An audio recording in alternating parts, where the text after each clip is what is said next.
I got 6 o'clock. Make a note that Heidi is not here.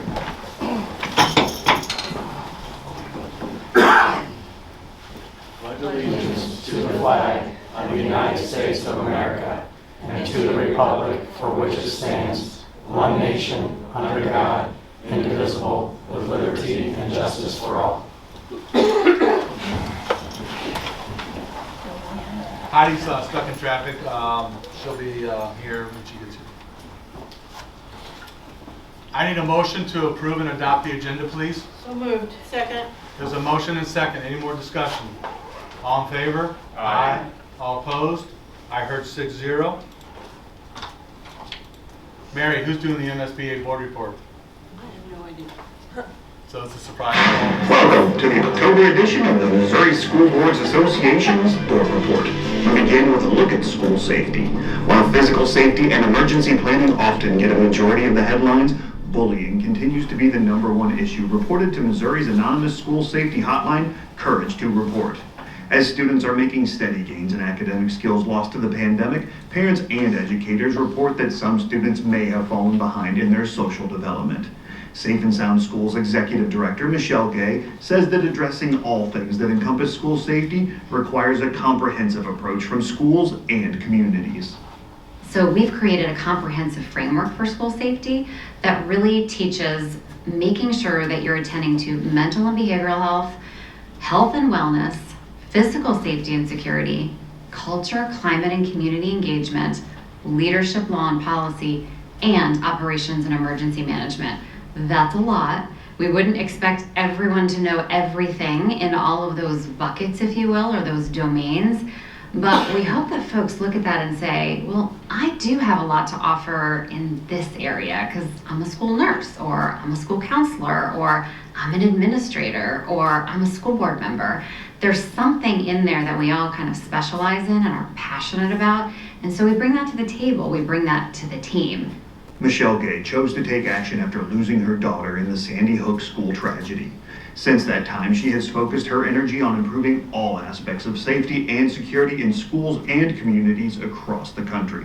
She admits that the ever-continuing work of improving all things related to school safety is a difficult task. The fact that it's hard work shouldn't deter us, because good things are hard to do. Good work is hard to do. But there are ways to do it. And one of those ways is to hold on to our inspiration, our kids. We do this work because of our kids and because they're our future.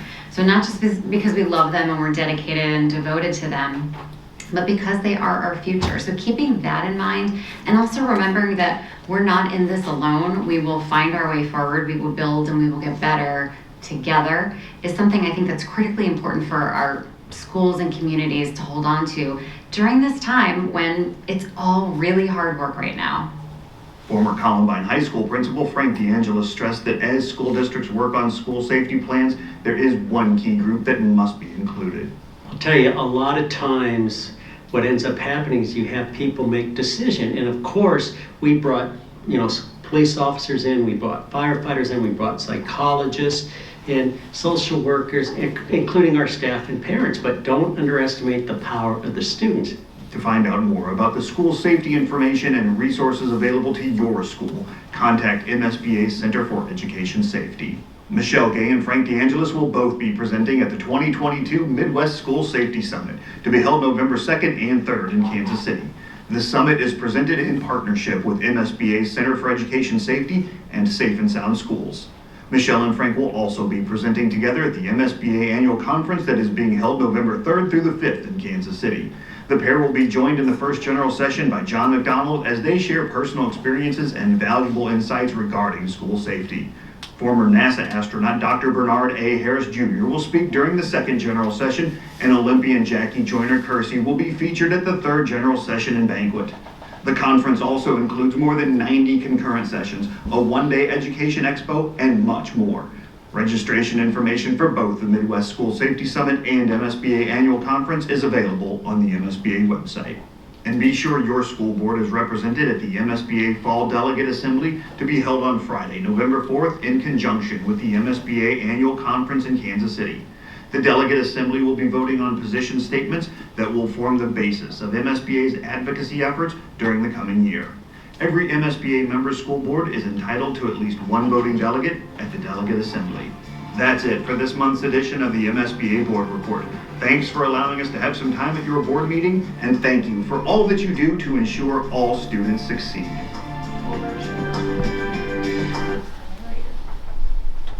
Anybody have any additional comments on that?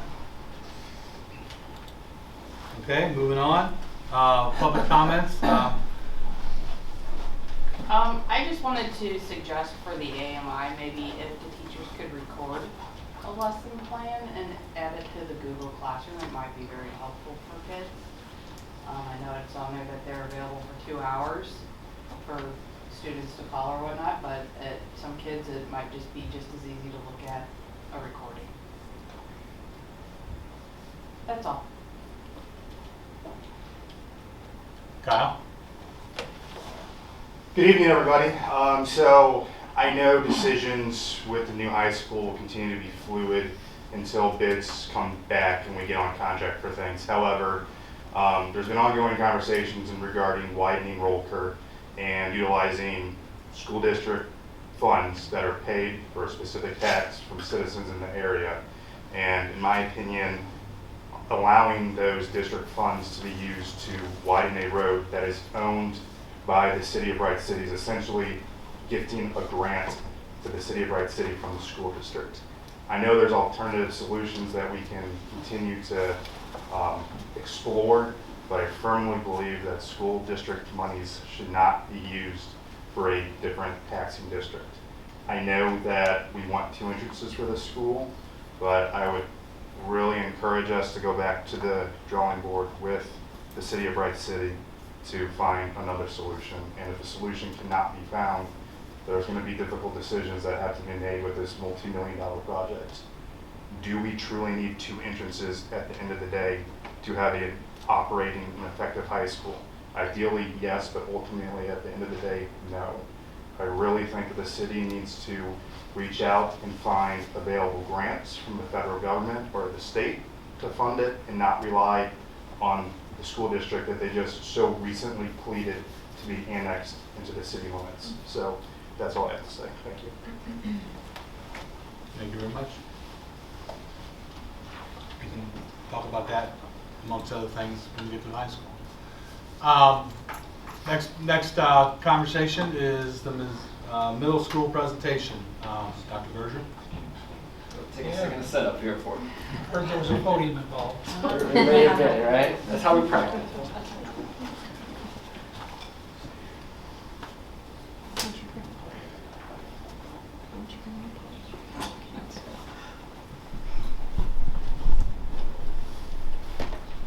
Good evening, Board of Education, President Jones, Superintendent Dr. Berger. My name is Chris Brander, Principal of Wright City Middle School. Tonight we have invited students to share examples of our school's vision. Our number one priority is academic excellence, and to achieve this standard we emphasize leadership, connections, and experiences. Thank you for your support and for allowing us to share our story this evening.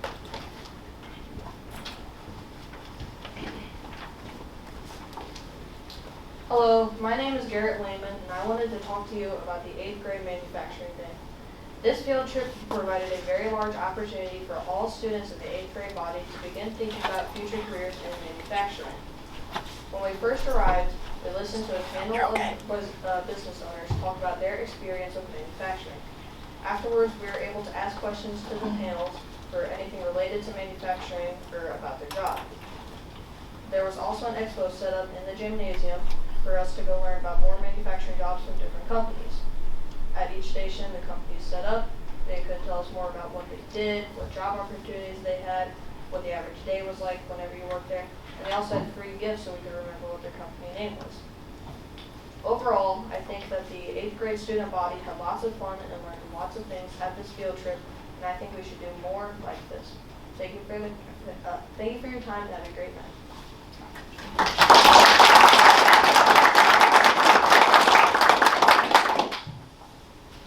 Hello, my name is Liliana Weaver.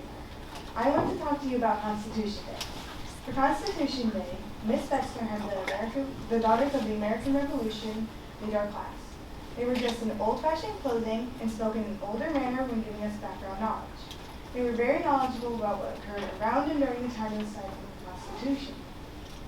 They had the room divided into 3 parts. The right side of the room were the northern colonies, the left side of the room were the southern colonies, and the 4 desks in the middle were Pennsylvania. We would discuss what characteristics our colonies wanted from our leader. Some of the things we came up with were courageous, kind, intelligent, and honorable. I learned a lot about how my classmates think. In conclusion, I believe that the 8th grade as a whole enjoyed being able to speak their minds and express how they thought their colonies felt about characteristics of their leader. Thank you for listening and have a great evening.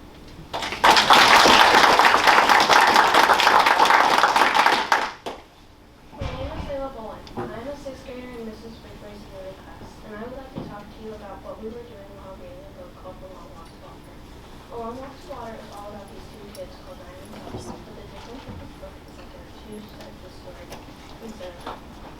Both the kids live in Sudan, but they also have multiple differences. For instance, Naya has to travel for water for her family, while Salva has to travel away from his family to find safety. While reading the chapters 1, 2, and 3, we had to make a 2-page spread. Mrs. Bridgway's assignment had multiple requirements, including drawing, color, words from the book. You needed prefixes and suffixes, and words with figurative language. So what I did was try and bring the words in the chapters to life in a 2-page spread by making a special word in a special font, recreating the girl in the covers, making the title with big letters, drawing important things like the school or third things across the cover, making the title with big letters, drawing important things, page, or even a big bush in a pot. Also, I tried to make things pop more. In some things you had to look for, I also tried shadowing with darker colors and making it look more interesting and bold. Then I would make while you had to look for, while mine had plenty of ideas on it, I would look at others and think, oh, I have a great idea. Then I would write how Naya has to travel 8 hours every single day just to get water for her family. Then I would highlight or box it. While doing this 2-page spread, I tried really hard on it every day I got the chance. I would work on it all the time, I even worked on it on the weekend by coloring it in and searching for picture references on Google. But don't tell my mom I used a good coloring pencil. After all of that work, I came to the conclusion that my 2-page was done. Thank you for your time.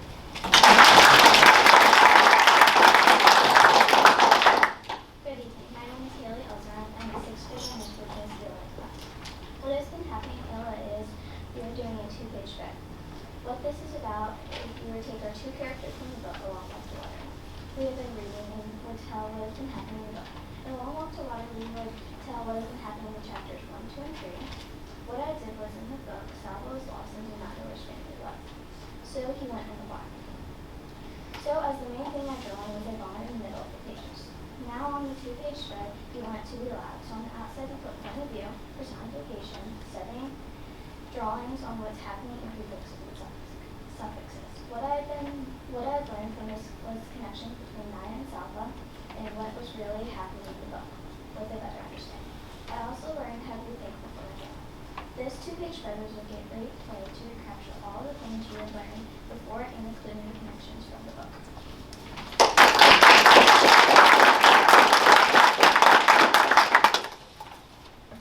Hello, I'm Lucas, and I'm talking about my ELA experience as a 6th grader.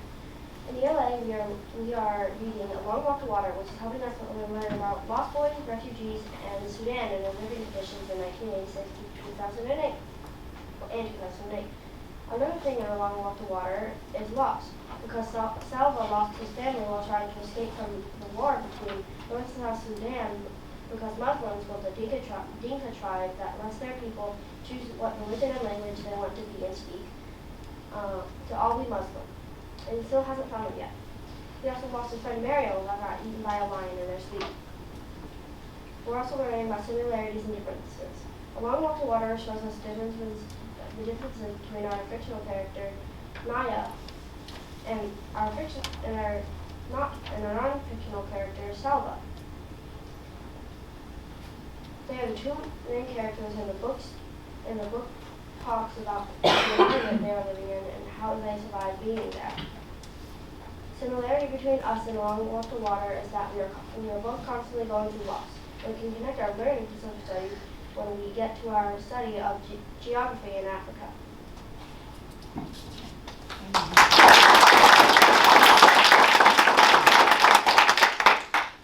Hello, my name is Allison Ridgway, and today I'm going to be talking to you about a book that we've been reading in Ms. Ridgway's ELA class.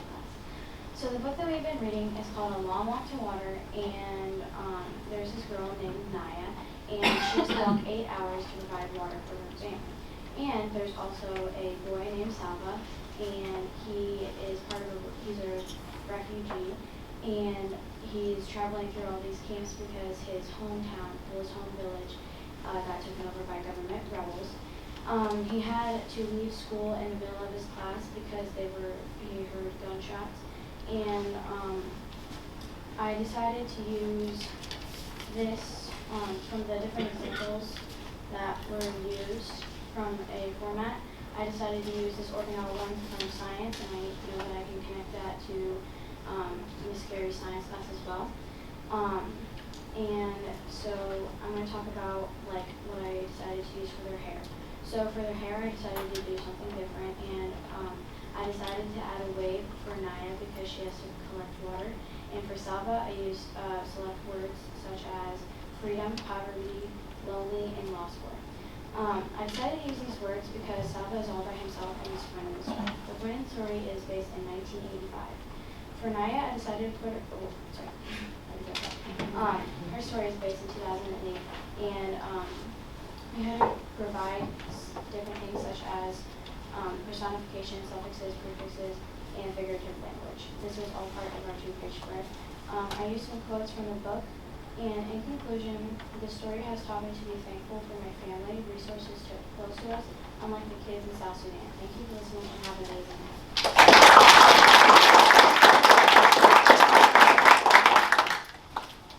Hi, my name is Emerson Winter, and I'm going to be talking to you about 7th grade ELA class. In ELA class, we're reading the book The Outsiders, and each time we read a chapter or a section, we give our thoughts, questions, predictions. We also do lots of writing and reading skills to make sure we understand what we're learning. One thing I really like about ELA class is that we do lots of different things, such as doing free writes, making inferences and summaries from our independent reading books from the library. We also go to the library to do lots of class and moving around from station to station. Things I've learned is that you can be very creative whenever you're reading or writing. Thank you.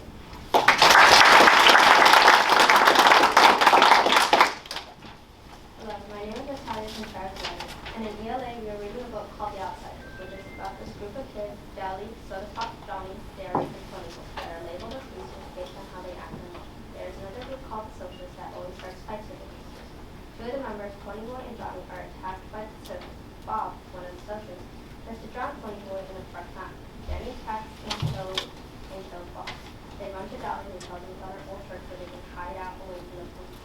As Johnny kills Bob, there is now a turf war about to begin. Besides reading, we also do writing prompts in our notebooks. They can be about us personally or summaries on the books we read. I also really enjoy the library. This year I feel like it changed a lot. We have many more activities than we did last year, like games and even a scavenger hunt. Thank you and have a great evening.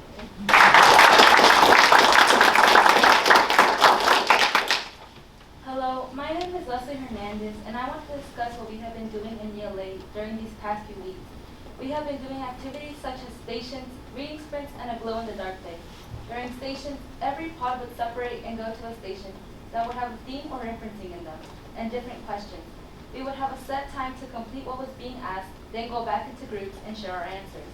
We did reading sprints regarding the book, the testing. We also wrote in our journals using writing prompts and continuing the story.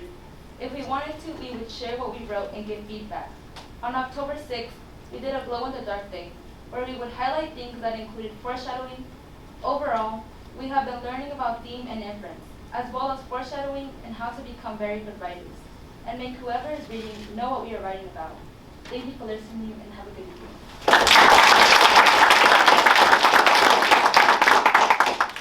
Thank you, Board of Education. There's one volunteer I'd like to recognize today, Mrs. Lana Knack.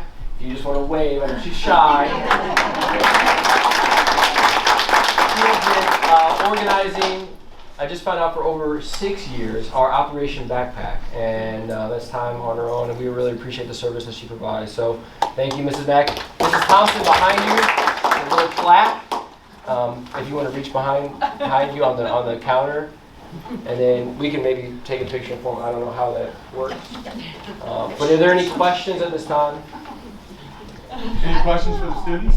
I don't have any questions. I just want to commend you guys on your public speaking. Like, the content was fantastic, but you guys all did such a great job and, you know, held eye contact, and really good job. Thank you for presenting.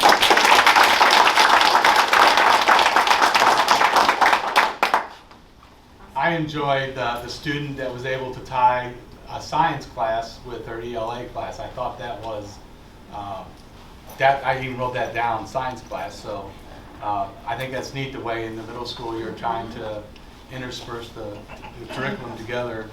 So kudos to the school for that. Yeah. Thank you for coming. This is, you are why we do what we do. And tonight was wonderful. Thank you. Thank you.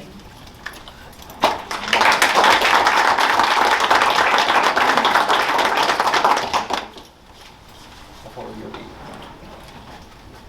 be careful. Oh! Yeah, that was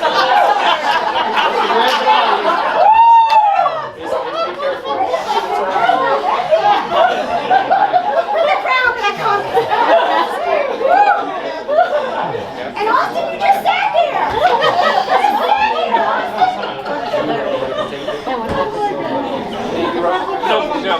Did you get that? Yes. No, that was amazing.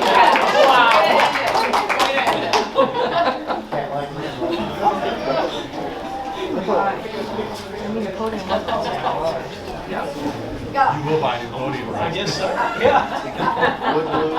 Wood glue. They can screw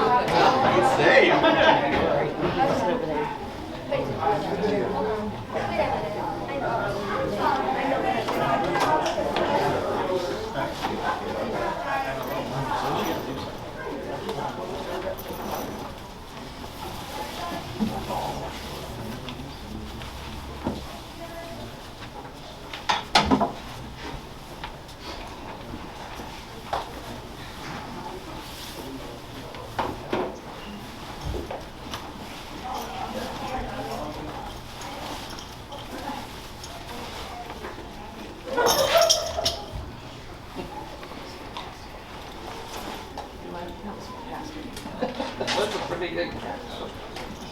Alright, you ready, Amy? Okay.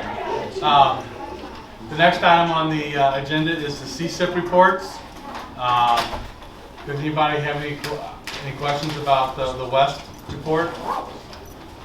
Any additional comments, Dr. Berger?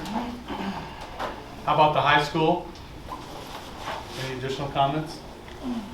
Special ed? Central office? I have a question about attendance. Are we believing this is just because of the flu and stuff going around? Is this normal kind of attendance related stuff? Answering this, but you may need me to be more specific, Ms. Williams, if your question is more pointed. If not. The MSIP 6, there is an attendance standard. They have watered that standard down a little bit. I was at the St. Charles, or excuse me, Scroll down one more. That one. the Tri-County Superintendent's meeting, St. Charles, Warren, Lincoln County. All superintendents represented. None believed they were going to meet the 90-90 standard this year. None. There wasn't anybody in there. So that's a little anecdote. So I don't think we're on an island on it. However, it does continue to be a challenge. And I would anticipate it to take up, but I'm sure we can all visit about the little things that have changed over the last 3 or 5 years that have maybe changed parent students' perception on attendance. We have, is somebody going out to the homes? Yeah, all of our measures that we had pre-COVID are reemployed, And that's a little bit before I was really into with that. Is that right, Mr. Smith? That's Yeah, and we are sending attendance both letters. resource officers go out to homes and make home visits.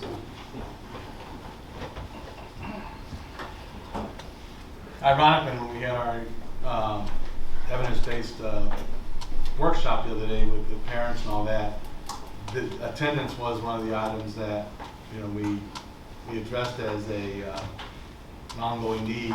And one of the things that we talked about was, even before the pandemic, attendance was a challenge.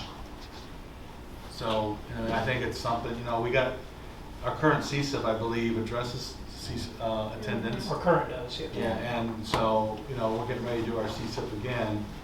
And, you know, obviously we're not meeting the expectations there. So we probably need to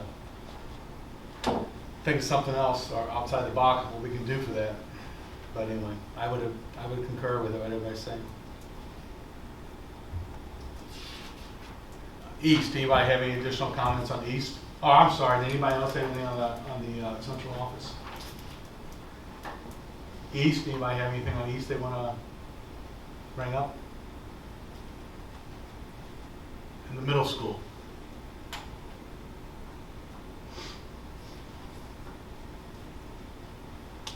Nobody's going to pick on Chris first meeting? Yeah, the Chris. Chris Brand, yes. Okay. Next item, AMI. You know, as you speak to this, there was a public comment regarding recording lesson plans for those individuals to, for kids to watch. If you could kind of just speak to that a little bit as you talk about this, that would be appreciated. Mr. Smith is Okay. present this. All right, so I'm just going to roll through this a little bit and then maybe take some questions or respond to Monica's comment. But one of the things that we certainly know and that we want to make sure that we stress is that we have these AMI days and we realize and recognize that no matter what we put into effect with these, it's not going to be as good as having kids sit in front of teachers in our classrooms. So it's our goal and our, really it's our goal to do the best that we can to make sure that learning continues. So I want to go back and just recap a little bit of what we did last year. So last year we did utilize, it was our first time doing this, the first time we were able to, we utilized all 5 of those allowable days that we were able to. We were getting quite a bit of informal feedback from families, from teachers, and from students that was mostly positive. Then in April, we did send out a formal survey to gather information and feedback. We got almost 1,000 responses to that from all parties involved. We polled 6th through 12th grade students. We polled all our staff, and we polled families. I think we ended up with just about 1,000 responses. And so those results were overwhelmingly positive about the AMI experience as opposed to making up those days at the end of the year. In fact, I think the results were well over 80% were in support of continuing it. But we did ask for some areas of growth, both in comments and through some questions. And what we were, our biggest 3 were these. Our families really saw more access to teachers. They wanted to be able to have their students visit with and talk to teachers. Primarily that was an elementary thing where just blizzard bags had been sent home and we were emailing. They wanted those. Both families and students requested more meaningful work. We had a number of our students in grades 6 through 12, when they took that survey, comment that the work felt like stuff we had already done and it wasn't very meaningful to them. Our teachers, by and large, almost at a very high level, wanted more consistent expectations for all teachers. They felt that perhaps teachers in some buildings or at some grade levels were expected to do more or less was expected out of other ones. I'm expected to get on video, some are not. And so they really expressed a concern to have consistent expectations. So given that, we did make some modifications. That's the next slide. we've made modifications that all of our district teachers are going to dedicate 2 hours to meet with students through Zoom or Google Meet. So that's just a requirement of all of them. Teachers will then also be available for an additional 2 hours via their office hours to address emails, to address concerns, whatever is needed in regards to that. The additional 3 hours of that day will depend on what needs to be accomplished. Really, a lot in accordance with the building leadership, but that could be lesson planning, grading assignments, grading activities, doing some planning, curriculum writing, and then just whatever else is assigned. And so then we're going to go through, and so based on that, in May of last year, at that board meeting, we did share out with the board all those survey results, and we were tasked with coming up with a modified version of that plan to present, which is kind of what we did. And so we took that information to each building, and the buildings were then tasked with putting that in into place and coming up with their building-specific plans. Here are some of those. Again, at the high school, they're going to do two hours. And Mr. Brooks has explained here how that's going to work off their plan time plus an hour before or after. That the students are going to post their assignments through Google Classroom or email. Students are going to complete posted assignments through that or Edge Elastic. There are going to be various arrangements made for those students who do not have Wi-Fi access. And our teachers right now are gathering information on who those students are in the event that we come to that. And then students are going to be really encouraged to email their teachers or ask questions during that posted teacher office hours or during those online meeting times, and to get in there and join. And not that that's an option, but it's like, get on and join us and do this if you have questions. The middle school plan is very similar. Again, we're in the process of identifying those students who do not have internet access. At the middle school, they are going to send home paper copies of those assignments. So time out on the assignments. So are the assignments just pre-canned assignments are they supposed to be real-time assignments where we pick up where they are in the classroom? So that's difficult in some ways to do. So we would like for them to be as much where they are as possible, but we can't really predict when we might have a snow day. So if I am putting together, and I may let Mr. Braniff answer this a little as he is working through this, but overall I know that when we talk like at the elementary level, when we're trying to get blizzard bags out by November with different activities and assignments, it's almost impossible to say what we might be doing in February in that class when we are going to have a snow day. So what we're trying to do is to create assignments and activities that are based on the standards and based on the priority standards that we are covering throughout the year. So one of the things that we've talked about at our elementaries and we're working now at our high school and middle school is the spiral standards. Is that the priority standards are getting taught each quarter. And so we're creating activities that address those specific standards. Although the content may not be exactly in line with what we're doing content-wise, the standards are going to be covered at those activities. Anything I missed on that, Mr. Brander? What exactly what I was thinking. Okay. Well, the reason I think, because one of the things I wrote down here on my piece of paper as you were going through some of this was enrichment lessons. I don't know if there's an opportunity for us to have some enrichment lessons pre-planned, that would for instance, some of the things may or may not challenge students. I heard that as a thing, and so I said, okay, enrichment. Is there something that, for the kids that, get it already, is there some way we can enrich some of the stuff? And I think that's addressed a little bit with the differentiation that we talked about, and I know Dawn talked about it in our East report, and I know that I've talked to Mr. Crow about a little bit of West. We can take where students are and what level they're at when we're putting this stuff together, and That's one of the big differences from last year, that instead of just sending home a one-size-all activity for everyone, we're designing some of those blizzard bags by kid. Okay. And by what kids may need. And that was one of our big differences. Okay, well then that would, at that level. Yeah. then that would cover the enrichment. Okay, fair enough. Again, students are going to be asked to join those Google Meets, and Mr. Brenner's going to post a link to that Google Meet on the district website and on the school page, and it'll be blasted out to parents so that they're aware of what's happening on that time too. We go into West Elementary. Again, those blizzard bags are going to include, and again, kind of what we were hitting there, standards aligned learning targets, not just a bunch of activities, but we're really trying to focus on those standards. And then for our special education students, a lot of individual support materials that may not have been included in previous iterations of that. Can I interject then, just for that? Yes.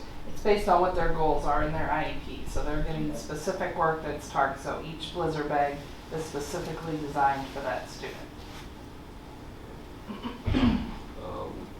Our AMI staff expectations at West is that general ed teachers are going to be available via video conference for that 2-hour period. They'll be ready to answer questions.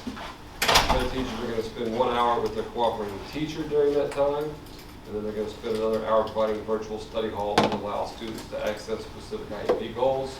I know in Mrs. Brooks' slide below, she talks a little bit about what teachers who do not have a co-teaching block are going to do, so we'll hit that when we get there.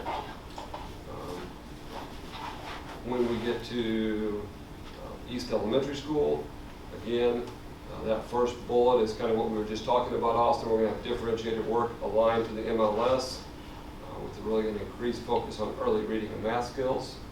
So different kids may get different work in their blizzard bags. We've got the special ed AM and PM Zooms for groups. Our special ed students, again, we're going to have individual student times for goal work with the resource teachers provided in that. And they'll be able to get on the video and find them there. And then again, you can see the AMI expectations. Those are keeping consistent with the other buildings and ensuring that all staff are meeting the same set of expectations. Do you have any concerns that our kindergartners and first graders won't be able to get on the Zoom for that 2 hours? I don't, because during the COVID shutdown, that was typically our group that was participating at the highest level. I mean, to be honest, that we were getting our elementary kids, our lower elementary kids were probably getting more of those, especially when we were doing the virtual learning at that time, than our middle and high school students. I just figured those kids obviously aren't going to do it themselves. No, It's we're required not, but parent interaction with that. But So. I think we probably have parents probably a little more, Sure. ensuring that that's happening. I just was curious if you had any thoughts. We weren't concerned just for that reason. That was some of our highest participation rates back during all of the shutdown and the virtual learning time. And then our sped modifications, again, some of these have been covered in those individual building reports.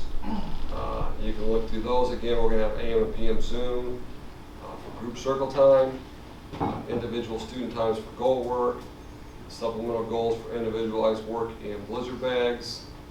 We'll have some at West. Teachers are not in a co-teaching classroom. When they have got a 2-hour virtual meet, they're expected to do 2 hours instead of 1 with a co-teacher. There's supplemental goal work in those blizzard bags. Again, middle school, high school, those 2-hour virtual study halls. To the point about recording and possibly recording those lessons, wasn't something that came up on the surveys, but certainly isn't a bad idea. It's not something that we are planning on at this time, but it's something I can certainly take back to the principals and teachers and see who might be willing to. I know in using Zoom, I'm assuming Google Meet can do the same.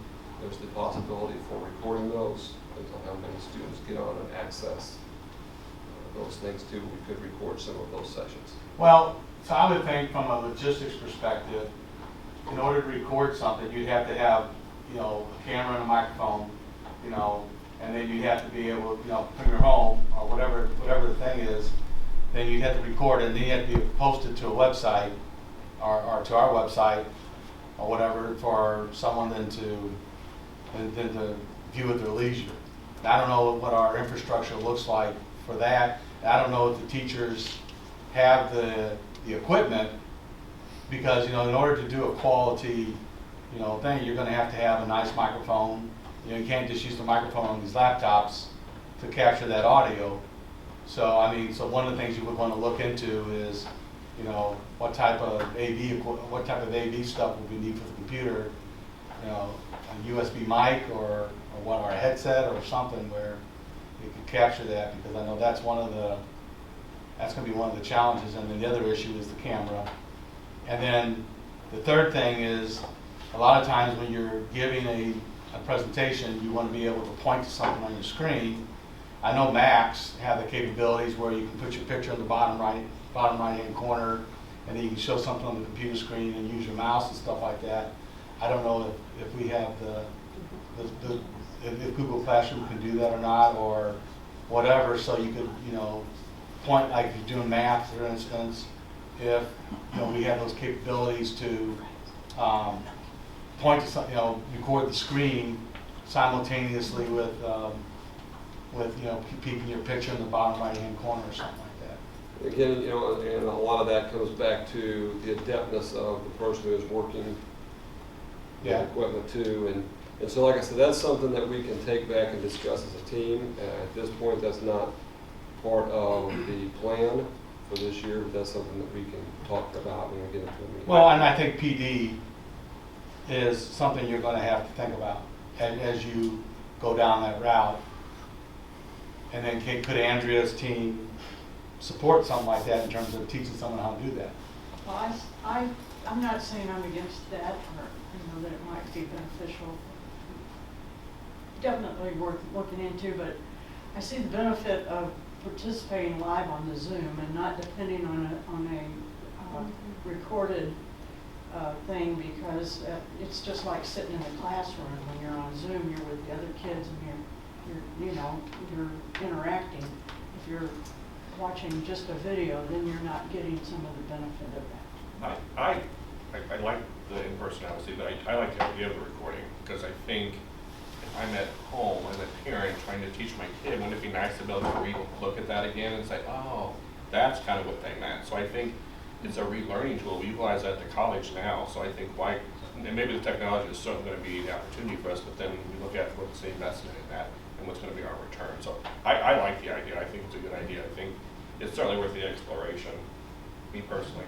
Well, this goes back to an idea Alice Clem had a long time ago about reversing the classroom, where basically the idea was the kid's homework was to watch the lesson plan, and then when they watched the lectures, and when they came into the classroom, then that's when they did their homework.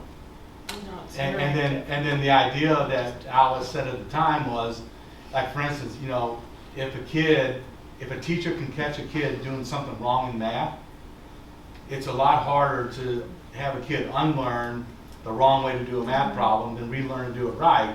So if that teacher is watching that kid do that math problem, then, I mean, that was something that was in education several years ago. Maybe it doesn't make sense for a math class. Maybe it makes sense. No, math class would be perfect, because you would want that teacher watching that kid do that division, and if that kid's doing division wrong, you catch it early, and then so the kid doesn't learn the wrong way, so the kid doesn't have to unlearn and relearn. Now, versus ELA, like the kids were giving that book report tonight. Well, no, to me, reversing the classroom doesn't work there, because you want those kids in the classroom sitting in that circle, having those conversations. So in some aspects it works, in other aspects it doesn't work very well.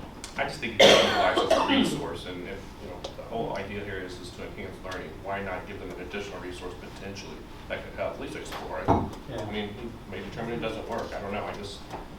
And the only other thing I want to bring up, and not to debate the issue, is, you know, like, you know, we're talking about professional development, and this is being a lot of work, and we're doing this 5 times. That's during the course of the year. And if we were moving to a full-on virtual platform, and really trying to create a virtual education system, I think that makes a lot more sense, but not that it doesn't now, and I really believe, we would still have the ability, I think, as a Zoom is occurring or as a Google Meet is occurring, to hit record button on that, and if someone needed access to that later, we might still have that availability, but again, I want to take that back to our admin team and get their feedback. And I think our final considerations, I'll take any other questions that you have. Next slide, Amy. We're going to hope to not have to use all of our allowable AMI days for the 22-23 school year, but that'll be weather dependent, but we will do so if we need to. Once again, at the end of the winter, we'll conduct surveys. We'll survey again middle school, high school students, staff members, families. And again, we want to continue to work hard ensuring that all the attendance days, and these are attendance days, provide solid learning opportunities for students. And we think what we've put in place here is going to make that quite a bit better than it was a year ago. A year ago, we got a pretty positive response. We hope to even get a better response this year. Any other questions, comments, feedback?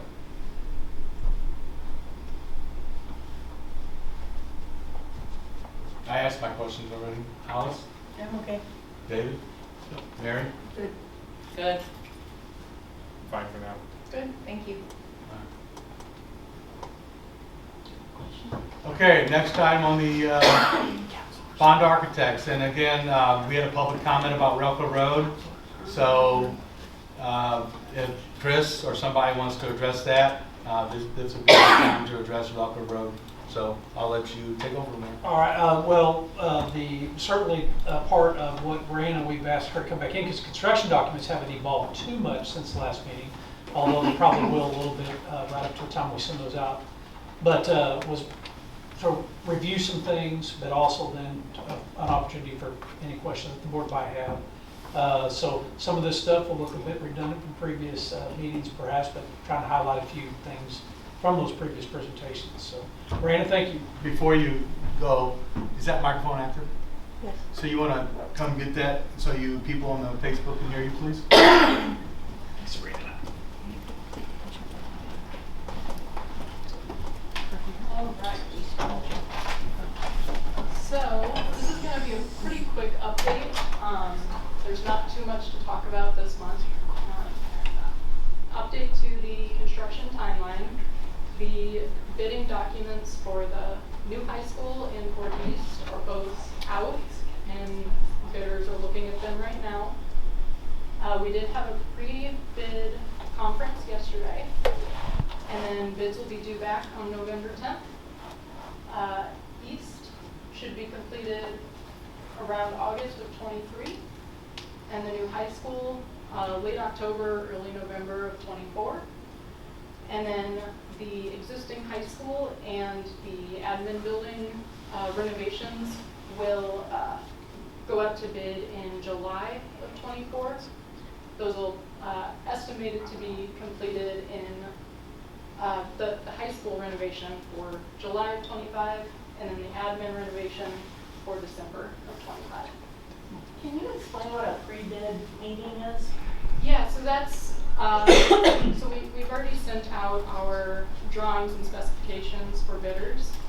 And this pre-bid meeting is really just so that they can get on site, see what they're looking at, and ask questions if they need to. That's all it is. And you had some people doing that? Yeah, that was yesterday. Several questions. They received questions via email into the away from. It's not mandatory. Okay. With several generals, a lot of subcontractors there, a lot of questions that came up. You guys will wind up sending out one or two addendums that will answer those questions for all the contractors, so that when they're bidding apples to apples, it's pretty fun process, really. Very technical sometimes, but pretty. I think it's a very interesting process. Yeah, those questions. So this is just a quick update on the gym entrance. This is the alternate performance gym and where we ended up with the design. So we made the windows larger and then added a canopy over the entrance there. And then this is a fly-through. I think you guys have seen this already, so we can go through this pretty quickly. But starting at the front entry, coming around to the classroom wings here.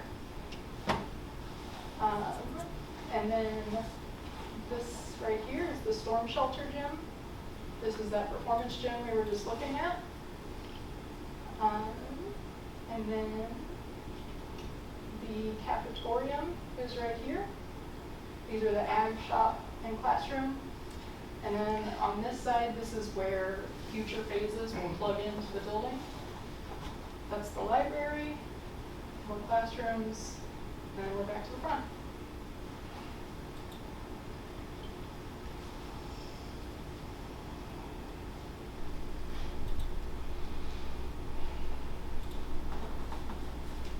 So these are our site plans for the high school. This is the building we were just looking at.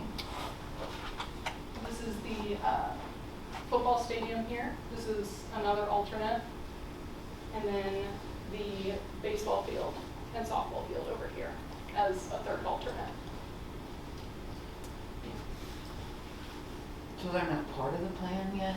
Is that what you mean? So they're alternates, meaning we will get separate pricing for those, and depending on where those prices come back, they'll either be accepted or rejected.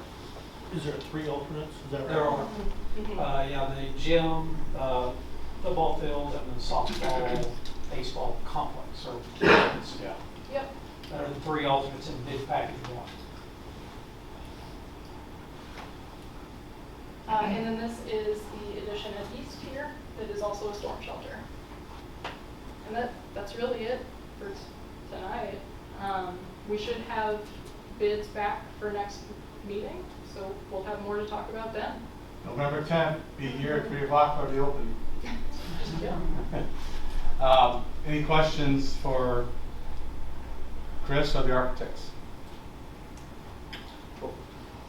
We did talk a bit about the road issue last time, and one of the things we talked about was the possibility of grants that are supposed to be coming. Yeah, you know, the thing is, you know, probably not, I know we've reported on that previously. I know Eric had reported on that previously. I would just say broadly, it's about partnerships. Hopefully we can, you know, if there's an opportunity to readdress the issue with the city, there may be. We've got kind of a couple of things, circumstances that could happen where we could revisit that with the city.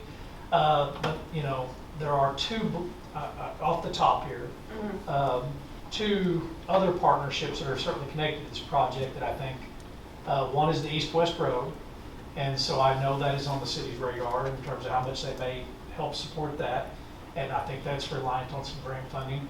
And there is the other one on, and this one I'm a little less sure on, but I believe they have wrote the Safe Sidewalks to Schools grant, the MoDOT grant, and I think that is dedicated to roller. So, yeah, you know, anytime you're dealing with municipalities where there's some give and take on projects, but I think overall the city has been a great partner for us, but it doesn't mean any of the discussions that we're, you know, are definitive necessarily. So Yeah. we'll look for opportunities to see where we can cost share moving forward.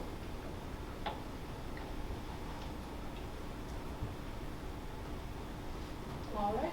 Well, thank you. Thank you, Bria. Thank you.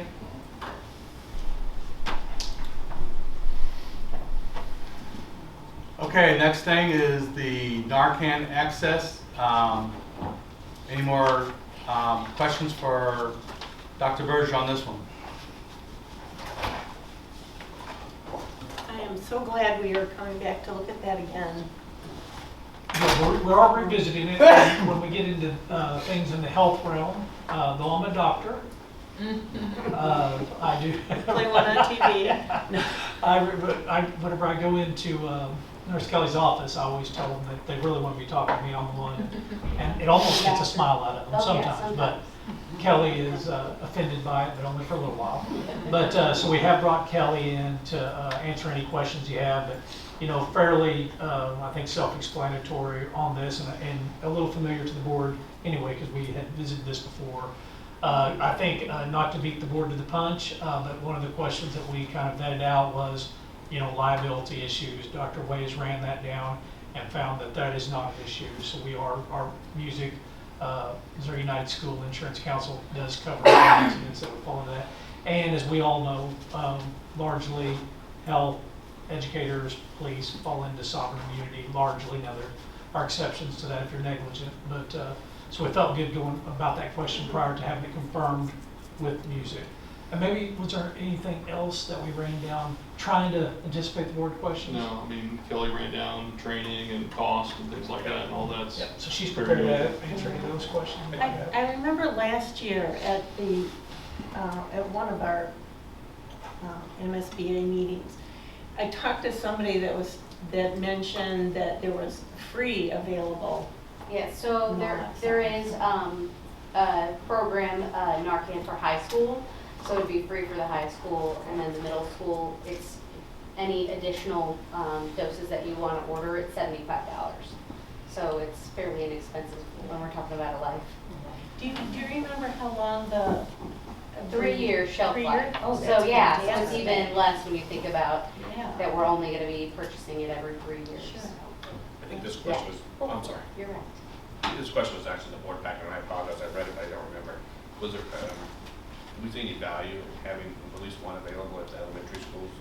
Just as a precautionary measure, because those kids are getting. We discussed, Kelly, you want to summarize what we discussed? Of course, we concluded no, but wait and see. I guess we would monitor and see if we had heard other cases where that could come up. Kelly? I looked at other districts, what are other districts doing? And it's 50-50. Some, it's all of their schools, some it's just the high school, some it's the middle school and the high school. Clearly I see a much higher need at the middle high school. I mean, as a nurse, I like to be prepared for anything, so, maybe like as we go through it, and, if it's a need or if we see something that we would definitely want it at the lower levels too. Go ahead. I guess my philosophy always is it's better to have not need than need not Right. have. And for the $75 for 3 years, for me personally, I would rather just have it there and not have to use it than to not have, and we could have used it. Well, you need it at both elementaries then, right? Yeah, I think we should. Yeah. Well, I you mean, have to remember, it's not $75 just is. the students, it's Right. for Staff, visitors, parents. Right. teachers. So, I mean, I know, that's my And it's, philosophy. an overdose, it doesn't have to be, it can be an accidental, they accidentally took something. Absolutely. Well, they make that stuff now where it's, Yeah, I've seen it's someone like in the news candy, about, yes, so. exactly, and I would hate to have that issue show up and we're like, well, we just didn't want to spend the money. $75 is cheap to save a life, in my opinion. So does our motion need to include if we want to go to the other buildings, or just? If you'd like to make that explicit and I would make that put that in there.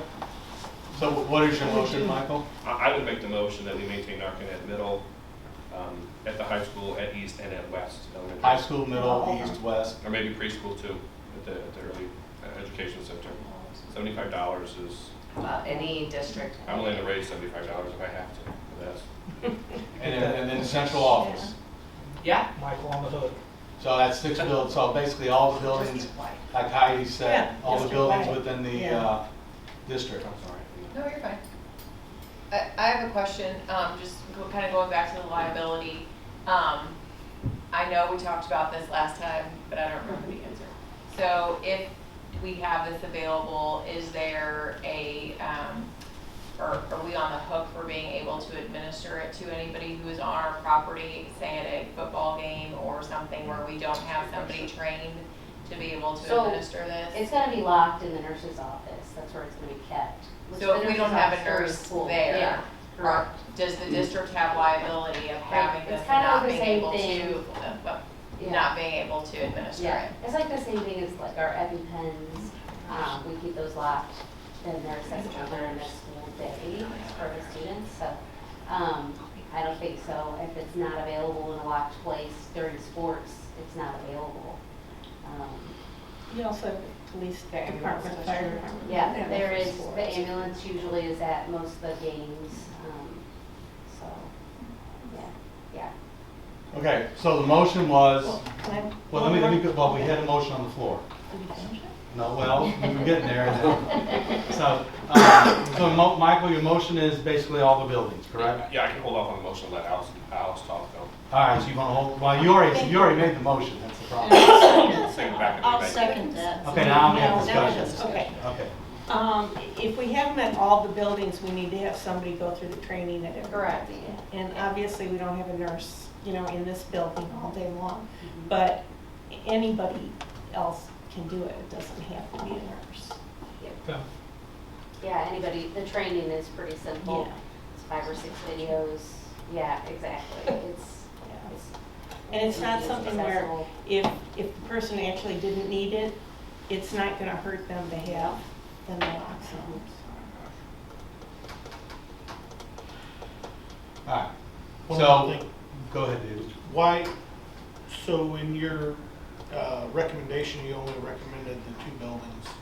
Why didn't you recommend the other buildings?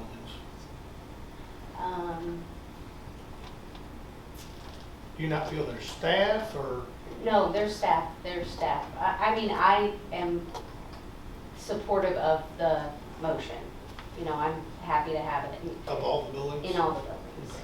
Yeah. But I knew it was definitely needed Of the at the level of middle and risk. the high school. The level of risk is It's much higher in just- the middle and high school. Yeah. So, Are you comfortable with, because now you have to be able to provide training here and I think we can probably solicit volunteers and see if somebody would like to step up to that. So I don't anticipate it to be a problem, but we'll work towards that. sorry, you can cut off. No, that's what I. Okay, any other questions? The motion on the second on the floor. So read back the motion, Amy, that you were going to vote on, please.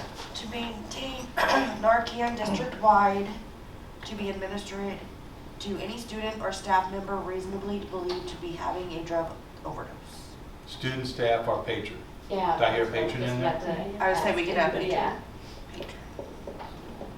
Added. Does everybody agree with that? That was the motion Michael made? And Mary seconded. Mary seconded? Nothing like wordsmithing motions. All right. Any more discussion? All those in favor? Aye. All those opposed? I heard 7-0. All right, this next item, buckle up. Delegate assembly, we're going to go through it one at a time. And 60 pages. no, well, we're going to go through the motion. We're going to go through the changes. So if you go to the stuff that we have to vote on the delegate assembly. So, so I'm on page 9.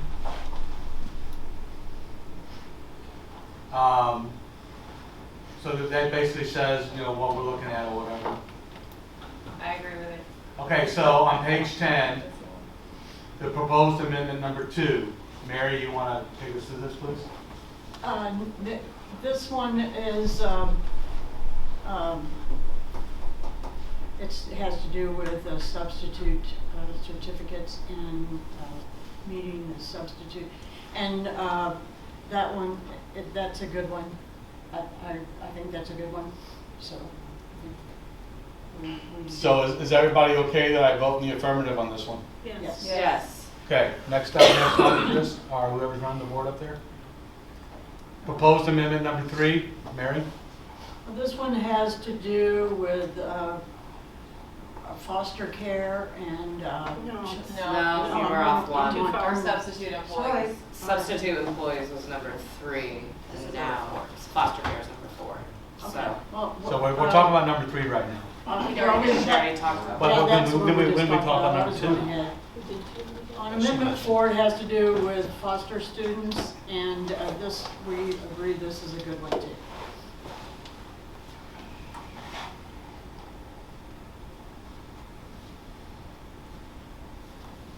Okay, any questions with this one? So my understanding is that the school districts will be required to talk to each other when placing a student? That's correct, yes. Okay, yeah. For those of you who don't know, these are the advocacy positions. This is what Missouri School Board Association, their lobbyists, this is their guideline for what Missouri School Board Association believes in, and this is the marching orders for the lobbyists that work for Missouri School Board Association. So that's what we're looking at in this document. So anyway. So 1, 2, 3, and 4, I'm voting, you all want me to vote in the affirmative? Yes. Okay. Now, number 5. Let's talk about number 5 now. Number 5, actually, these next 3 positions were sent in by different schools. And Missouri School Board Association does not recommend that we pass these because it really locks in the lobbyists to say no, no, no, no, no, and not to actually go to the drawing board to say we will, we can talk about this, but you know, we don't want, there's parts that we would want to have a say in. So we don't want, you don't want to lock your lobbyists in to just go there and beat their chest and say, no, we won't have any part of this.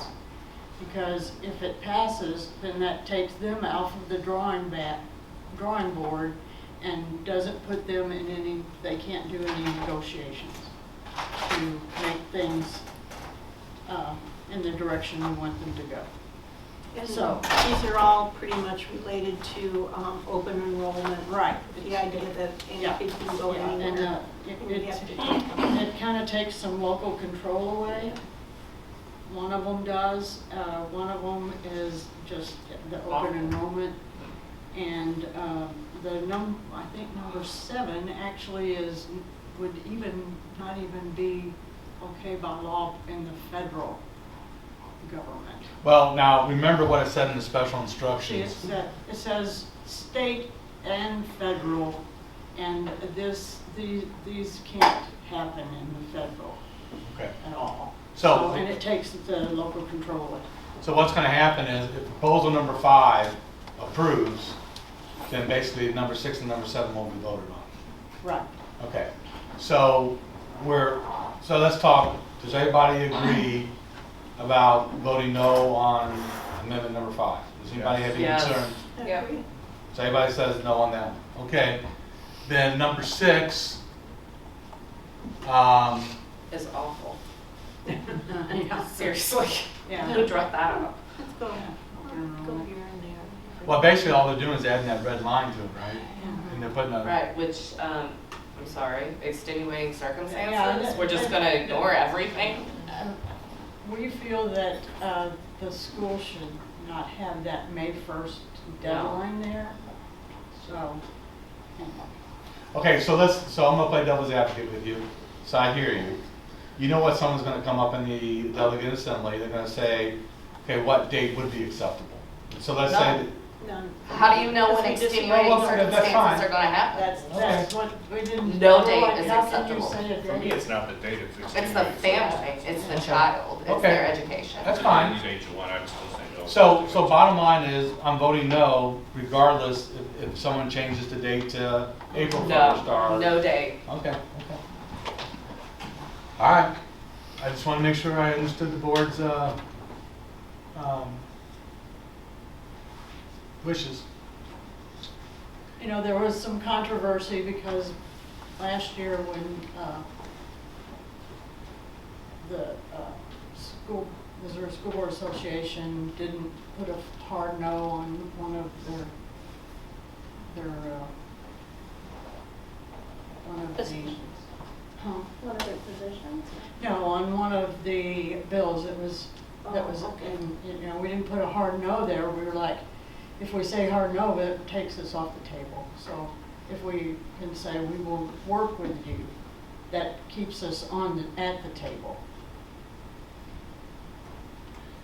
Okay, number 7, I basically, they want all state and federal money to remain within the resident district, and I think they're Yeah, saying this if they're is- gonna have something, they want some of the money to go follow the student. I think that's what that's saying. So is everybody okay with me voting no on number 7, or you wanna discuss it? I'm good with no. No. Vote no. There you go, Mary. I won't I promise not to embarrass Mary.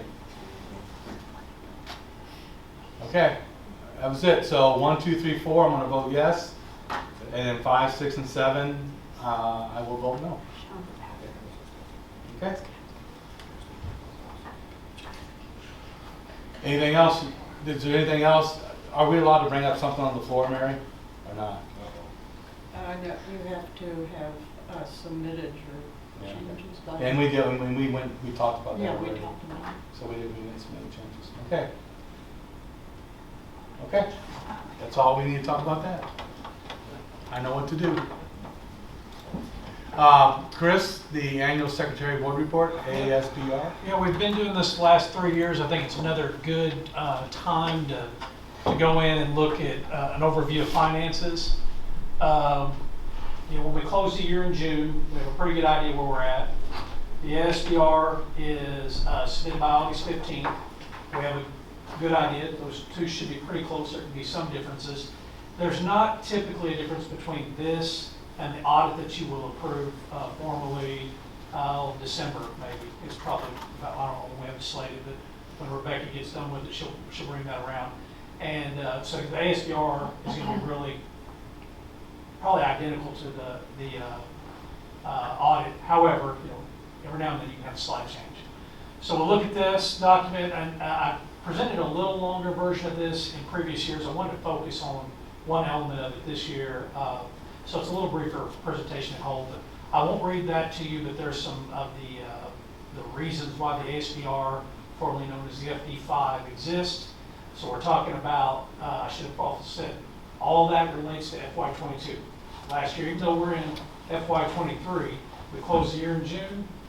We look at the ASBR, but really the final nail in the coffin for FY22 is going to be when the audit is presented to the board. Okay, so this next slide, this is the slide I always bring you to.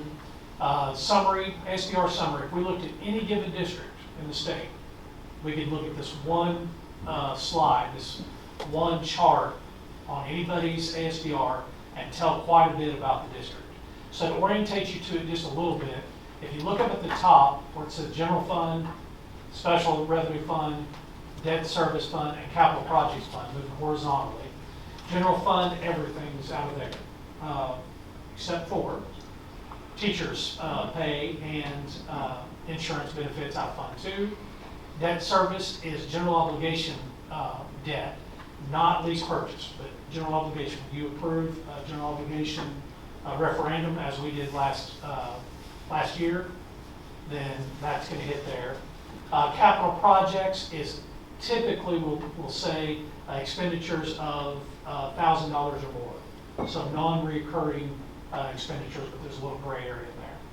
You can see our tax levy up above that, moving horizontally in what we've placed in each fund in FY22. And so the first thing I might look at on this, I'd get a little on that they placed money in Fund 4. Not completely exceptional, but a little bit. But I also know that a lot of districts did that. There are some advantages for running a little levy in Fund 4, but really ever since ESSER's been around, a lot of school districts in the state took advantage of that and ran their ESSER money into essentially pay for Fund 2 expenditures. And then the money that they would have used for Fund 2, they moved over to capital projects to capture some reserves in Fund 4 if they had a need, if they had a capital expenditure need. We certainly did, and that's why that lays out there. The other thing I'd bring your attention to, and the most common thing to look at, is down below there, 33%. So if we look at the fiscal condition of a district, that's the first place I'd look. And if I saw anything in the single digits, I would be a little concerned about that district. Anything, 12, 14%, it depends. I'd want to go back and look at previous ASBRs to see if they're deficit spending or if they're gaining each year. But looking at ours at 33%, I would almost glance over that. I would just say good fiscal condition and rock on. That's what, our target has been between 20 and 30%. And I should have looked at, we lowered our target, I think, per board goals down to 20%. But we're staying up there around 33% which isn't a bad thing with the economic forecast ahead of us. So that would look really good. But then these next two, debt service and capital projects, if I was not familiar with the district, I would need to take a little pause on that. If I was working with somebody, I'd look at debt service and I go, school district with a $25 million budget, and they're down to ending fund balances of 2.4 in debt service. That's a pretty low fund balance. They must be retiring debt. I would look at their debt schedule and know they're really close. So at this time, we're not into our new debt service, really. We're not paying it back yet. That's going to be in FY23. So that was why we had to take advantage of that. We're about to lose our ability to run $1.20 in debt service. So that would make me take a little bit of pause, but then the answer would immediately come whenever I look at Fund 4. Unfortunately, our fund balances for Fund 4 are not what you would traditionally think of $46 million. If I saw that $46 million, it would blow my mind, and then I would go, okay, they have went out and already purchased their general obligation bonds, and where are they sitting? Right there in Fund 4. So that is a huge balance. So I pretty quickly come to that. But looking at Fund 3 and Fund 4, they kind of both of those funds inform that scenario. So to kind of sum that, before I get to the next slide, is fiscal condition 33%. I know that sounds really simple just to look at that, but really it is that simple. You can drill down into the multiple pages of this and certainly learn more, but if a district is sitting at 30% reserves, they're in good shape. I have to drill down to figure out what's going on in Fund 4, but now we've done that. We know that there's very little debt still on the books there, the debt service. There's a huge number in Fund 4, so we know that they went back out last year and they acquired they've sold their bonds, and they're sitting on balances. But what I want to bring to your attention on the next slide is if you took out all the general obligation proceeds out of Fund 4, and you looked at what we actually have in Fund 4, it would be $2.2 million. And that's that top line.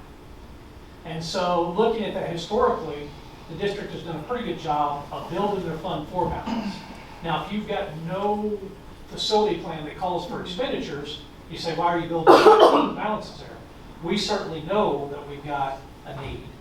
And so that was very, often talked about of trying to build Fund 4 balances. We would have done that outside of ESSER, wouldn't have made this impact. Certainly when we played the game with ESSER by running the ESSER funds into salaries, running a tax levy into Fund 4, and building that $2.2 million over 3 years, we've done a really amazing job to take our balances from just $687,000 to $2.2 million. So that's really impressive. To add to that, remember, FY23, we did the same thing again, our current year.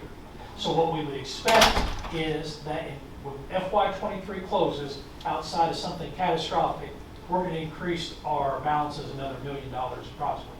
If things go as budgeted and projected, it'll be well in addition to that. But I think it's pretty safe to say another $1 million would be added to that. But back to the snapshot of June 30, FY22, we're sitting at $2.2 million. And of course, we can use those dollars for anything to help subsidize the current projects that are out to bid. If those came in well, we could do other things, because I can tell you, Dr. Way's got lots of projects for us to do, and he has a schedule of things to go out 3 years now. I think are you in year 2 of your 5-year plan? So we certainly will have that need. It won't be just let it sit in the bank and not put it to use. What's my last slide? Okay, go back to just that. We'll close out by just going to the summary. Do you have any questions on that kind of that snapshot of the SDR for FY22? Aaron? No, but thank you for the recap. Michael? I'm good, thank you. I'm good, thank you. You talked about the lease purchase. Where, is that Fund 4? They're not in the books. Well, the ones that, so Dave's pinging on, hey, we got about $15 million in lease purchase certificates out there. The reason why we went ahead and purchased, or sold, I should say, the GO bonds and the lease purchase certificates is because we were getting the market was, where we were getting interest rates very, very attractive. So we pushed those out because we wanted to take advantage of that. We have approximately, I'll say, 40 million in general obligation bonds and another about 8 million in lease purchase certificates. The general obligation bonds hit your books technically. The lease purchase certificates are sitting in a Wright City Bank of America, Wright City checking or account, but they are not reflected on the SBR. And what is that? It is a nuance. Whenever I've done lease purchase certificates in the past, those were all within the year. We were going to bring them in and spend them. The turn of the year surprised us. It surprised Connie. Veronica came in and surprised Veronica. We've affirmed it several times. We have went through our audit, and certainly that was a point of, are we doing this right? Because we have $8 million that is not showing up in our SBR. And all of that is correct. It's just a nuance of lease purchase certificates. Really? Yeah. Good catch, though. That's a great catch. That is one that even if I looked in there to that ASBR, of course, I wouldn't have known about lease purchase certificates. You're informed to know that we did get rid of some of those. I'll remind you, just getting a little bit weedy here, but although I'm very comfortable doing that, all that strategy, selling the general obligation bonds, lease purchase certificates last year, we're on a 3-year timeline to get rid of that money.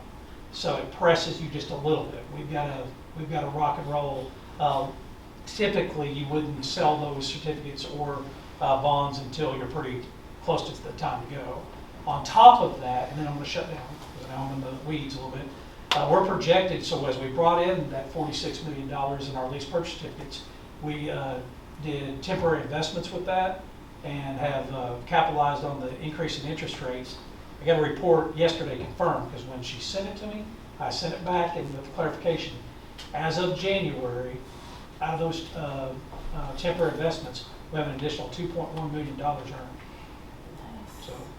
So I think we've played that game pretty well. We've sold them when they were cheap, and then we're investing our money to capitalize on the rising interest rates. And we're going to need all of it. I mean, in this market, we will see. We'll hold our breath till November 10th and see what the bids bring. But we're pretty excited about the fiscal condition we're in. FY22 clearly, and FY23 looks solid too. More to come when Rebecca comes through here in the next 60, 90 days. Good job, Dave. That's an awesome question. Alice, you have anything else? Nope. And I have nothing. You need a motion to approve, correct? I did not. That's a motion will come on the audit, but that's informational. Okay. This next one's for route approval. One additional bus route for East Elementary is presented. Dr. Berger? Yeah, passing to Dr. Way on that. So I'm here to spend some of that money that Doc's talking about.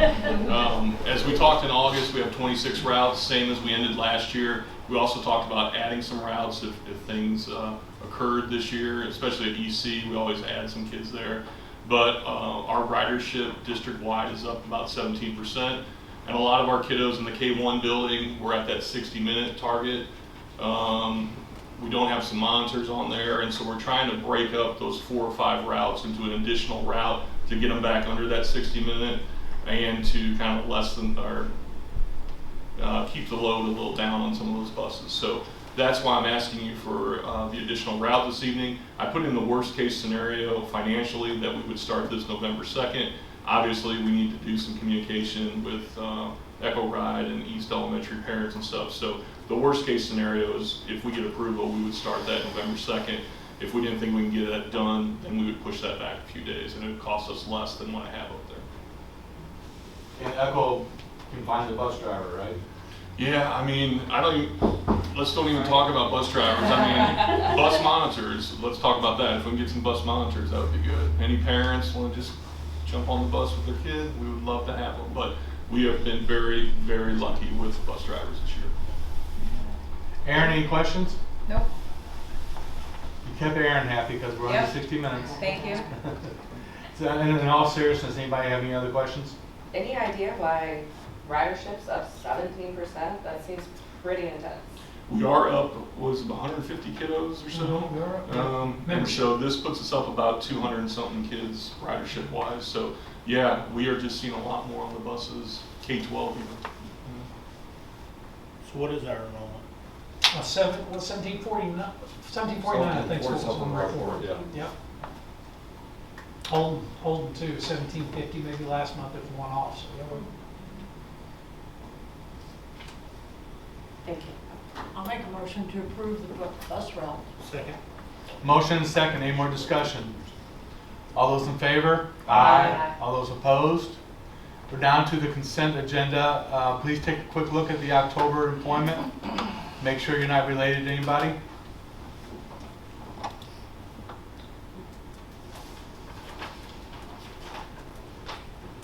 Make a motion to approve the consent agenda. So, second. Okay, there's a motion and a second. Did anybody want to pull anything? All those in favor? Aye. All those opposed? I heard 7-0.